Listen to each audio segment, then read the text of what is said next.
1909 সালের মাঝামাঝি সময় ইংল্যান্ডের লর্ডসে ইম্পেরিয়াল ক্রিকেট কনফারেন্স নাম নিয়ে যাত্রা শুরু করে আইসিসি।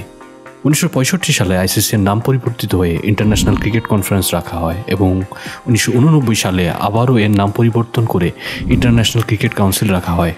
বর্তমানে 12টি ফুল মেম্বার দেশ এবং 96টি অ্যাসোসিয়েট দেশ নিয়ে সংস্থাটি পরিচালিত হচ্ছে। ক্রিকেটের নিয়ম এবং বিধিমালা নির্ধারণ করার পাশাপাশি এই ব্যবসায়িক সংস্থাটি মূলত বিভিন্ন ধরনের ক্রিকেট প্রতিযোগিতার আয়োজন, প্রতিযোগিতার ফলাফল ও বিভিন্ন পুরস্কার ঘোষণা করে থাকে। এসব আয়োজনের জন্য প্রয়োজনীয় অর্থের পরিমাণ কিন্তু নেহাতই কম নয়। ওয়ানডে বিশ্বকাপ, টি-20 বিশ্বকাপ, চ্যাম্পিয়ন্স ট্রফি সহ অন্যান্য সময় আইসিসির আয়োজিত বিভিন্ন ইভেন্টে বিজয়ী দল, রানার্স আপ দল, পার্টিসিপেন্ট দল, হোস্ট কান্ট্রিকে ডিস্ট্রিবিউশন ছাড়াও আম্পায়ার, ধারাভাষ্যকার এবং বিভিন্ন বিজ্ঞাপনে খরচ করা এই ব্যয়ের সিংহভাগ আসে টিভি সম্প্রচার সত্ত্ব থেকে।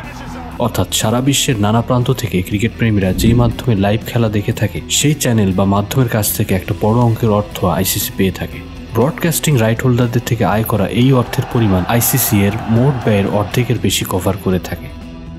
আইসিসির দ্বিতীয় আয়ের উৎস হচ্ছে মূলত এই সংস্থাটি আয়োজিত নানা ইভেন্টের স্পন্সরশিপ পার্টনারগুলোর কাছ থেকে। এছাড়াও global partner, category partner, social media partner সহ তাদের নন ইভেন্ট স্পন্সরশিপ পার্টনার থেকেও তারা মোটা অঙ্কের অর্থ আয় করে থাকে। এই খাত থেকে আইসিসি ঠিক কী পরিমাণ আয় করে সেটা গোপন রাখা হয়।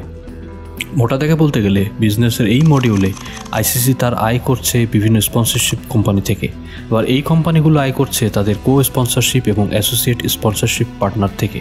আইসিসি আয়োজিত ম্যাচগুলোতে ব্যাট, বল, জার্সি ইত্যাদি সামগ্রীতেও তারা বিভিন্ন ইন্টারন্যাশনাল কোম্পানি থেকে স্পন্সরশিপ পেয়ে থাকে। এছাড়াও বিভিন্ন সোর্স থেকে যেমন বিভিন্ন বন্ড, মিউচুয়াল ফান্ড এবং বিভিন্ন জায়গায় ইনভেস্টমেন্টের লাভ থেকে আইসিসি আয় করে থাকে।